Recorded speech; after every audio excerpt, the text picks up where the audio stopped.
Hello mga idol, magbabalik si Andy Rabino TV Tech dito sa ating YouTube short na 3 minutes na pala. Wow.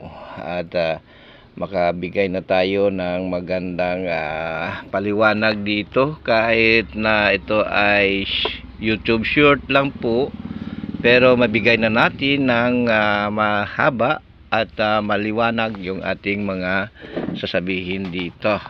Okay, dahil ito yung first time kong mag-direct ng YouTube short na hindi na i-edit, at dito na lang mismo sa YouTube short re-record.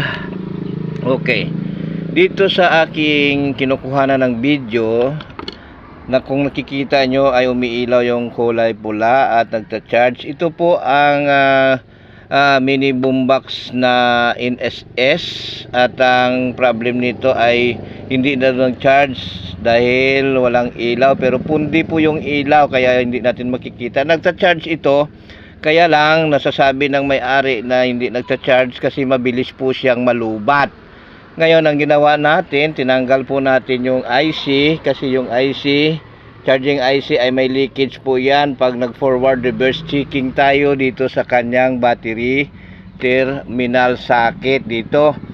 Ngayon, kahit na hindi na i-power on at naka-standby itong ating unit, ang nangyayari, naglulubat po yung ating battery.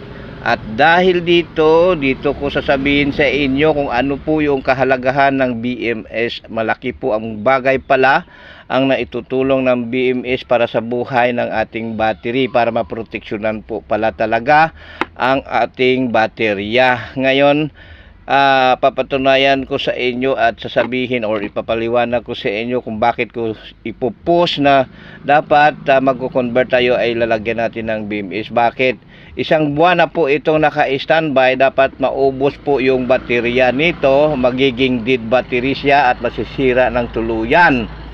Pero dahil po may BMS siya, pagdating po sa 3.2, 3.3, ang baterya po ay hindi nalalabas ng voltahe at mag-o-off yung unit. So hanggang dyan lang po, 3.2, 3.3 ang voltaheng na matitira dito sa baterya. So hindi siya masisira ng tuluyan. Yan po yung kahalagahan ng BMS. Sana makatulong itong video ko. Maraming salamat. At huwag kalimutan lagyan ng BMS pag tayo ay nag-convert into diode pag nasira yung charging IC. Yan lang po, salamat.